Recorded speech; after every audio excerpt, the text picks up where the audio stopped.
A Lowndes County man is indicted as a habitual offender in child sex crime case. 32-year-old Oscar Roby is now charged with molestation. Prosecutors allege he touched a child under the age of 16. The alleged incident happened last June. Roby's been convicted of sexual battery and failure to register as a search for a child predator on the loose in Brooklyn. A 7-year-old girl standing on 38th Street in Borough Park yesterday evening when a man lured her inside a building, exposed himself, and offered her money to perform a sexual act. The victim refused and ran away. The man accused of raping 2 teenage girls was arrested in Clayton County. Deputies arrested Michael Cooper in his home in Smyrna. He's now in jail. He faces a number of charges. It took a jury a little under an hour to convict a man of 2 counts of aggravated rape and 1 count of sexual battery.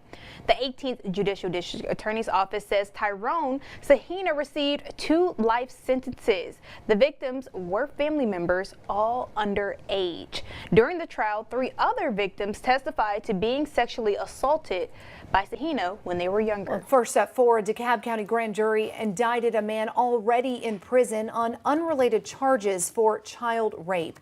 Newly unsealed court records show this man, Stephen Robert Palmer, was indicted on 10 counts of first-degree rape.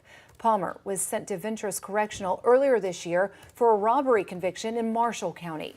Palmer will be returned to DeKalb County to face the rape charge once a hearing date is set. A rape investigation in Alexandria. Police say the alleged victim is a child under the age of 13. The suspect is Trulin Hall, 29 years old. Investigators say he taught Taekwondo classes and possibly other youth programs in Northern Virginia. Now, they say at this point they have not uncovered any evidence of inappropriate contact with other children. But Alexandria police want to hear from anyone with information related to this case. An Albuquerque man accused of rape and child abuse has pleaded not guilty to those charges. 35-year-old Gideon Robles was in court this afternoon.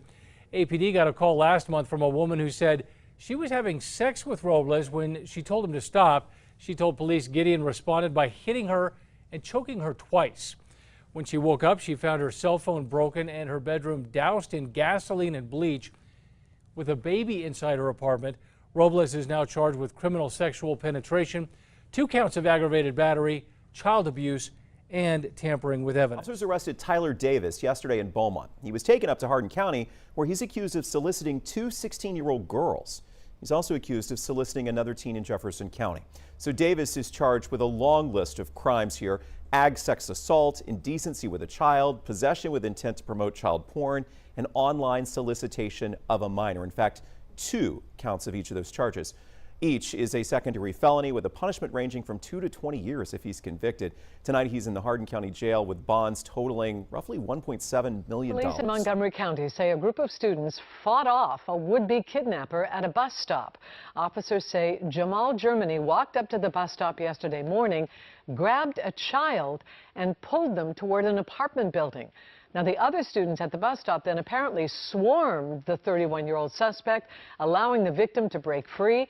When the bus arrived, all the students got on the bus and told the driver what happened. Jamal Germany was arrested. He is in jail tonight, facing charges for attempted kidnapping and second-degree assault. Detectives are now asking any other children who may have been victimized by Germany to come forward. This WJZ update now on a case that's drawing national attention. We now have this booking photo for James Weems. He's a retired Baltimore City police officer accused of molesting children at his wife's daycare center in Owings Mills. A judge denied him bail yesterday. Weems is accused of abusing at least 3 children, and we do know now the police are in the process of interviewing more than 90 children who attended the daycare. So far, Weems faces 13 charges. His wife is also in custody, accused of shooting him in a D.C. hotel over those allegations. Just minutes ago, a jury found a Beaumont man guilty of child sex crimes. Their decision comes nearly 2 hours after the prosecution and defense arrested this afternoon. Eandre Mott was charged with aggravated sexual abuse of a child and continuous sexual abuse of a child. Mott was arrested after investigators say he abused one victim continuously from the time she was 12 years old. Mott chose to represent himself in court this week. During opening statements yesterday, the prosecution had told the jury that victim was still a child today and warned them about the sexual activity between the girl and Mott. Mott responded, telling the jury the victim had lied about her age. His punishment hearing is set to begin tomorrow morning. He faces between 25 to 99 years in prison. This is a very disturbing story we learned about this afternoon. Metro Police arresting a man accused of sex trafficking a young child. This is Anthony Terry. Police say a young girl telling them Terry would dress her up and send her to the Las Vegas Strip to solicit sex for money. If she did not make his required dollar amount, police say she'd face very disturbing consequences. Tonight, Terry is facing numerous charges. The child, who is under 14 years old, thankfully is safe. Also, if you know someone who needs your help in this area, call the number on your screen. We'll pop that up in a second. It is for the National Human Trafficking Resource Center. There it is, 1-888-373-7888. You can also call Metro Police or the FBI at any Janesville time. now, where a naval recruiter is under arrest. Police say he abused his position to gain access to teens at a local high school and sexually assaulted them. According to police, 25-year-old Brian Bradley Hubbard of Illinois began recruiting at the school in the fall of 2021. He allegedly used his position to get personal information from students and had conversations with them through Snapchat and other social media apps. Police say Bradley Hubbard had unwanted sexual contact with at least 2 juveniles and attempted sexual contact with another. He faces 4 counts of child enticement and 3 counts of sexual assault of a child. Police said he recruited students at other schools around Rock County. An investigation is ongoing, and anyone with further information or who believes they were victimized is urged to contact the Janesville Police Department. The U.S. Naval Criminal Investigative Service is also conducting an independent investigation into the incident. An Albuquerque dad is behind bars after doctors found signs that his 2-month-old has been abused. According to a criminal complaint, the 2-year-old was first hospitalized at Presbyterian downtown. That was for seizures back in December. Investigators say the medical personnel later found a bruise on the baby's right hip, retinal hemorrhages in both eyes, and a brain bleed that was indicating that he was likely shaken. Now, when questioned, the boy's father, Marin Gilmore, told deputies that the baby had RSV and had some difficulty breathing. Now, Gilmore later told deputies while home alone with the baby that he got scared and was trying to get his attention by tapping on his leg and eventually started shaking the baby until he cried. He later told investigators, quote, "I probably was a little too aggressive with him, that he did not intend to hurt him." Excuse me. Now, charges, however, they were not filed until yesterday. That's with the complaint reading, quote, "Due to a recent civil judiciary decision to allow JT back with the birth family, Affiant respectfully requests this arrest warrant be granted." Now, we asked the sheriff's office why it took so long to file those charges. They said that they were reaching out to the Special Victims Unit supervisor for more insight. We also reached out to CYFD to see if that they are investigating, but we have not heard back. And right now at 5, this just into our newsroom, disturbing allegations. An employee at a child advocacy center accused of inappropriate behavior with a child. Thanks for joining us. I'm Tracy Hutchins. And I'm Rick Folbaum. Atlanta News First anchor Joy Lynn Nackram joins us now. And Joy, these details are just breaking. What do we know? Well, really some disturbing stuff here that we're talking about, Rick and Tracy. A man supposed to help children at a youth shelter now charged with sexually assaulting at least one of them. And making matters even worse, shelter leaders are accused of covering it all up. Clayton County Police Department's Human Trafficking Unit started investigating after an anonymous tip about sexual misconduct at Rainbow House in Jonesboro. After investigating, they determined employee 25-year-old Caleb Randolph on the far left had inappropriate contact with at least one child there. He is now charged with child molestation, statutory rape, and 2 counts of sexual assault. His mother, Executive Director Mia Chanel Kimber in the middle, along with Program Director Monica Jones on the right, allegedly knew of the misconduct yet hid it. They are both charged with being a party to child molestation, statutory rape, sexual assault, and many other charges as well. Now, child molestation is a very serious felony in the state of Georgia, carrying a sentence of up to 20 years in prison. The other counts also carrying hefty sentences as well. So, of course, we're going to keep following all the latest developments on this breaking story. Rick and Tracy. Tonight, we're getting a first look at the man accused of molesting 3 kids he was babysitting. He was in court for the first time today. Good evening. I'm Jesse Pagan in for Carlo Cicchetto. I'm Marcella Lee. 22-year-old Zane St. Julian was arrested by San Diego police and is now facing 6 felony counts related to child molestation. CBS 8's Kirsten Holmes was in the courtroom today. She joins us live now with the details. Kirsten? Yeah, Zane St. Julian was an independent contractor for Sittercity. It's an app that connects parents to local caregivers in our area. St. Julian says he is innocent of all charges against him, but prosecutors say he used that app to find and then hurt his victims. There are 3 victims in this case, and with there being 6 counts and the multiple victim allegation attached to each and every one, he's facing 90 years to life. San Diego Deputy District Attorney Chantal Desmarais says 22-year-old Zane St. Julian was arraigned on 6 felony counts for molesting 3 children he was getting paid to babysit. With the type of conduct that the defendant is charged with, there's 3 different actions with one child, 2 different actions with another, and then a separate one for the third. Sittercity, the app where St. Julian was a contractor, sent this statement to CBS 8 that says in part, quote, Mr. St. Julian had been active on the Sittercity platform since June 2019, and prior to this incident, Sittercity never received any complaints about him. Since joining Sittercity, 11 background checks were completed on him, with none identifying any criminal history. The statement goes on to say once they received a complaint about St. Julian, they immediately removed his profile from their app and notified any family with whom he had contact. San Diego police say the incidents happened between July and December this year. The children are not related, and all families found St. Julian on the Sittercity app that connects parents with local caregivers. But Mr. St. Julian was just arrested a few days ago, and so he hasn't had a chance to scrutinize and assess what these claims are. He's a young man. He's only 22 years old. By all accounts from the people that I've spoken to, whether it's family or friends, he's been a stand-up young man, very pro-social, very academic-oriented. St. Julian's attorney, Dan Green, says he maintains his innocence. He's happy that he's going to have an opportunity to assert his innocence, that he's pled not guilty, and that he's going to have an opportunity to put on his defense. The judge provisionally denied bail. That means they'll be back in a courtroom on December 28th for bail review. We're hoping to get more of an idea of what his defense is going to be because he pled not guilty. And SDPD says there may be other victims out there. If you know anything, please call police. Reporting live for CBS 8, I'm Kirsten Holmes. Back to you. With the arrest of a youth basketball coach accused of sexually abusing 3 children between the ages of 10 and 16. Yeah, authorities say the crimes played out in schools, parks, the children's houses in Philadelphia, Chester, and Delaware counties. Action News reporter John Paul just heard from the Chester County DA on this minutes ago. He's live in West Chester now with more disturbing details in this case. John. Yeah, Brian, Sarah, it is disturbing. As you mentioned, the DA just held a news conference. It wrapped up just a few minutes ago. We know this all started with an investigation out of Philadelphia, and the DA believes there could be more victims out there.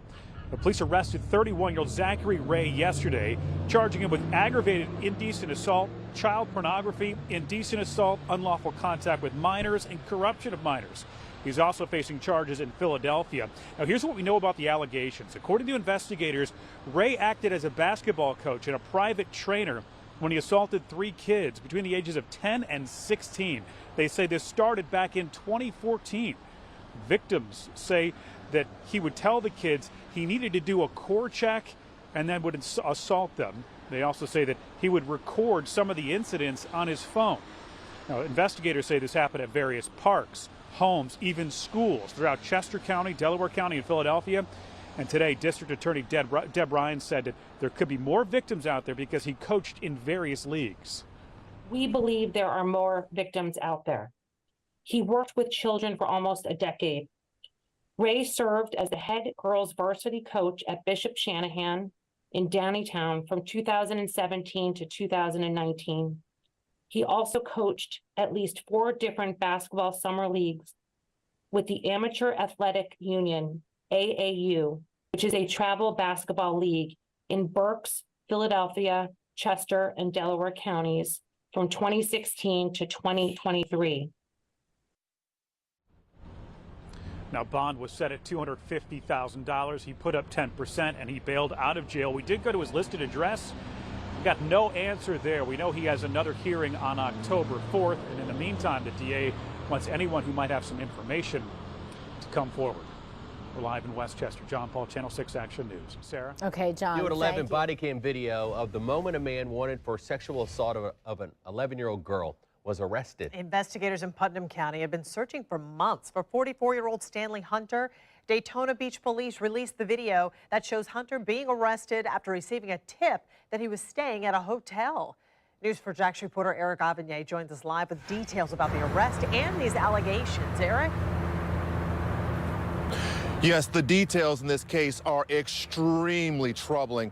We're talking about the alleged sexual assault of an 11-year-old girl, a girl who told investigators she feared for her life. Hello. Put your hands up. Get your hands up. Oh, God. For the first time, we're seeing the body cam video of the moment law enforcement officers arrested 44-year-old Stanley Hunter, a suspected child rapist whom Putnam County detectives has been searching for since last summer. He was captured last week inside the Streamline Hotel in Daytona Beach after Putnam County deputies got a tip that he was at the hotel. They contacted Daytona Beach police to take him into custody on a warrant for capital sexual battery on a child under the age of 12 and 2 additional counts of sexual battery. The body cam video confirms Hunter knew why he was being arrested the moment officers entered the room. Do you know why we're here? Realistically, yeah, I got a warrant. According to this warrant, on 3 occasions, Hunter sexually assaulted a girl he is not directly related to. The girl told investigators when she was 11, Hunter inappropriately touched her. The warrant states that on another occasion, when the girl was 12, he choked the girl and raped her. Investigators also say he threatened to kill her and anyone she told of what happened. As Hunter was being taken into custody, he assured the crying woman he was with in the room that he had a lawyer that was taking care of the situation. But Hunter remains in jail without bond because of the seriousness of the charges against him and because he's also considered a flight risk. If convicted on those charges, Hunter could face life in prison. Reporting live, Eric Avignon, Channel 4, the local station. Atlanta minister convicted of rape and child molestation escaped during his trial, and somehow, some way, he made it all the way to the Caribbean. 45-year-old Don Martin is now behind bars in the Bahamas, where he's originally from. Ashley Johnson is here with the latest. 45-year-old Don Martin, a fugitive, caught at the airport in the Bahamas Saturday. Island police say they were called to the international terminal around 5 p.m. Now, Martin will be extradited back to the U.S. The former minister at the Cathedral of Faith Church in God and Christ in Southwest Atlanta is convicted of rape, aggravated sexual battery, child molestation, and cruelty to children. Court documents say he would spend the night at a little girl's home. The report says he molested her more than 30 times and raped her. This case involves a child that had been sexually abused. She was raped for over a 7-year period. Started when she was 6 or 7 years old and ended when she was about 13. She remembers him saying, "You better not be giving my stuff away." 4 years ago, Martin was arrested and later released on $15,000 bond. He was required to wear an ankle bracelet. In 2017, a Fulton County Superior judge allowed Martin to remove the ankle monitor. Then, a few weeks ago in early December, after Martin listened to 5 days of testimony and was about to face his victim in court, he took off. Martin was convicted in absentia. The big question, how and why was Martin able to make it to the Bahamas? The Fulton County DA's office says because he had no active warrant and was out on bond. 45-year-old Martin will serve in total life plus 20 years in prison. Arguably, there isn't an amount because the facts are so grievous and serious with the prior record to expect that somebody's going to voluntarily appear in court. Strong words from a Dane County court commissioner just moments ago, choosing to hold Marshawn Giles on a $1 million cash bond. Giles accused of killing a young girl in Madison late last month. And earlier this afternoon, prosecutors charged him with 18 counts, including murder and child sexual assault. In court records, he's accused of physically and sexually assaulting both the toddler and her mother and throwing the child several times on the night she died. We already knew Child Protective Services was involved, but Naomi Coles reveals how much more contact there was than we previously knew. Naomi? Court records say the children told police that Giles threatened them with guns, physically abused them. Now, Giles had assaulted their mom and given her a gun, telling her to kill herself. All of this in just the days leading up to the toddler's death. But when police trying to get CPS to formally remove the children from the home where the mom and boyfriend lived, CPS said it still wasn't enough to prove the children were in imminent danger. According to the court records, the only reason that the toddler's two older siblings were not at home at the night the girl died, it was because they themselves refused to go home with their mom that night when she picked up the toddler. They told police and their grandparents several times they didn't feel safe at home. This wasn't the first time the CPS got involved with Giles. I reported on his lengthy criminal history in Rock County in 2019, the string of incidents that landed him behind bars until last year. Now, we're also learning CPS was involved in that county for 2 other children, but ultimately they closed the case because they couldn't find a gun that the victims said they were being threatened with. Court records also say Giles had been dating the toddler's mother for a few months, starting in January. The mom said it started fine, and it was only in the few weeks before the girl's death that he started becoming abusive and controlling.